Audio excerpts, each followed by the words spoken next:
né? Inclusive, do éter tem uma temperatura de ebulição a 78 graus Celsius, tá bom? Então precisa falar que é anormalmente elevada, tá? Agora aqui, né? Nesse caso aqui, eu tenho as substâncias, são todos hidrocarbonetos, né? Eu tenho aqui o gás, é o propano ou é o metano? É o propano, 1, 2, 3, 4, não, é o pentano. Tá? Eu achei que fosse o GLP, o gás com efeito de petróleo. Mas eu tenho o metano, o pentano, o hexano e o heptano, tá? Então, hidrocarboneto, molécula polar. Sempre, hidrocarboneto tem que guardar isso terceiro ano. Hidrocarboneto, se tem a cadeia de hidrocarboneto ali, o que interage ali é força de London, né? O dipolo instantâneo, o dipolo induzido, que são moléculas apolares. Então, quanto maior a massa molecular, maior vai ser o número de interações, né, de polo induzido. Então, mais eu vou ter que aumentar a temperatura para conseguir liberar, né, para conseguir fazer ebulir ou fundir, tá? Então, olha lá, ó, 36, 69, 98 graus Celsius. À medida que eu aumento a massa molecular, eu também vou aumentar essa temperatura de ebulição, tá? E aí vem a interação de dipolo, né? Que agora estão começando a pedir, já faz uns 3, 4 anos que vem caindo essa interação de dipolo. Então eu trouxe ela, ocorre entre moléculas, né, polares, que no caso a água, que é o nosso, entre aspas, solvente universal, tá?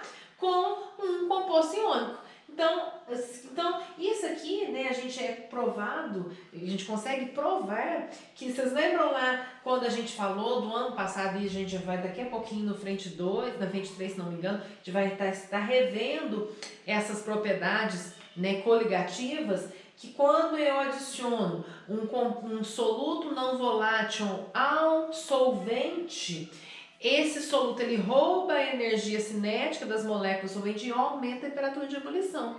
Porque o que a gente falando quimicamente acontece? Ocorre uma interação do tipo íon-dipolo, que é uma interação fortíssima, tá? Que não deixa o líquido evaporar. Não deixa, não. Ele diminui, né? Por causa do líquido estar ali interagindo de forma íon-dipolo, né? Então, estabilizando ali a carga positiva com a carga negativa. Então, essa interação é forte, então tem que aumentar ainda mais a temperatura de ebulição para conseguir fazer evaporar. Então, no caso de uma água, da água pura, né, com a pressão de 1 atm, lembra que a pressão também interfere na ebulição, mas aqui no caso, quando falar de interações, eu sempre vou usar mais me baseando na força, não vai estar muito com alteração de pressão, não. Tá? Então, a 1 atm, que é a nível, né, do mar, a temperatura da água de uma solução, por exemplo, de NaCl com água vai ser maior que 100 graus Celsius. Tá? Aí, então, conclusão. Então, quanto mais forte a atração entre as moléculas, maior a quantidade de energia necessária para separá-las, maior a temperatura de ebulição. Então, aqui, ó, o ponto de fusão, ele cresce, né, da molécula polar até a molécula do FON, que faz ponto de hidrogênio. A molécula do FON é que faz a interação mais forte. Lembrando que nós temos ainda íon dipolo, né? Íon dipolo em ordem decrescente. Íon dipolo, ligação de hidrogênio, molécula polar, molécula apolar, tá? E, né, completando o assunto aí de vocês, nós temos o efeito da ramificação sobre o ponto de ebulição. Então, igual eu falei para vocês, Enem cobra composto orgânico. Assunto do Enem é composto orgânico, tá? E nos compostos orgânicos nós temos as cadeias lineares e as cadeias ramificadas. Lineares, não, desculpa. As cadeias normais, sem ramificação, e as cadeias ramificadas.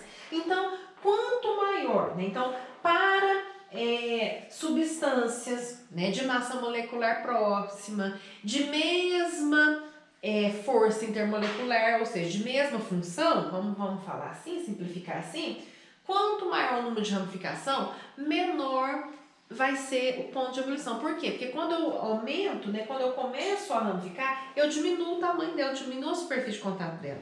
Se eu diminuo o tamanho dela, a superfície de contato, o que vai acontecer? Rapidinho eu consigo né, fazer essas moléculas se separarem. Eu diminuo a quantidade de forças intermoleculares entre elas. Ao passo que, se eu tenho uma molécula que ela está, né, bem volumosa, bem grandona, então eu aumento o número de forças intermoleculares existentes. Então, com isso, o ponto de ebulição e de fusão vai ser maior, tá? Então, quanto mais ramificações tiver, mais fácil de conseguir separar, porque ela fica compactada, mais fácil eu vou conseguir separar, menor vai ser o ponto de ebulição ou de fusão, tá?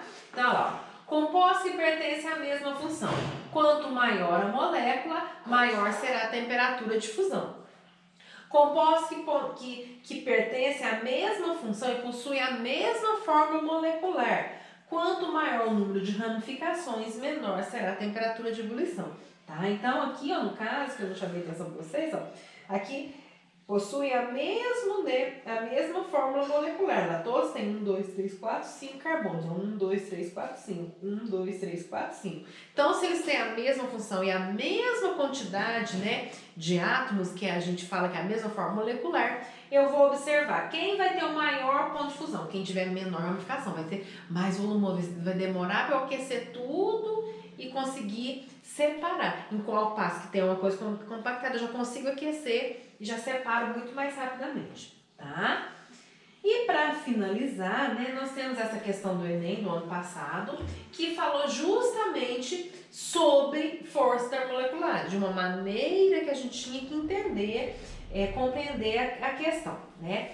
Então vamos lá, ó.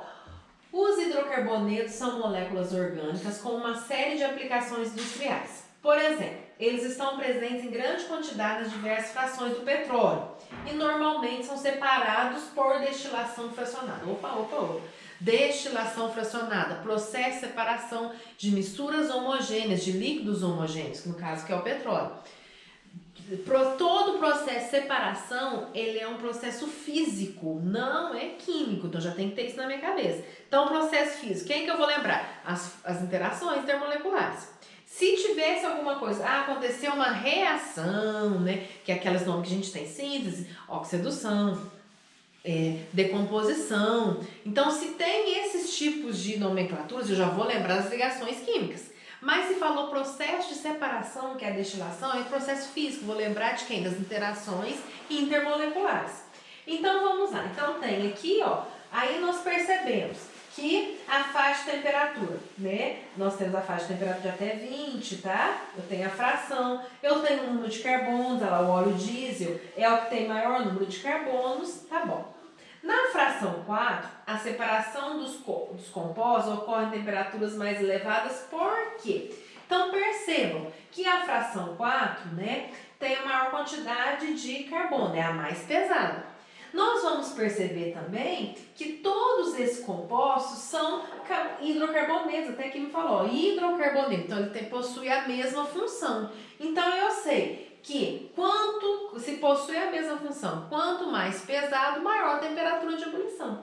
Só que aí lá o Enem, ele traz de uma maneira para a gente interpretar. Olha lá, ó, suas densidades são maiores, tem a ver com a densidade que são bem mais densos. Só que temperatura de ebulição não leva em consideração densidade, leva em consideração as forças intermoleculares. Eu tenho que separar essas forças.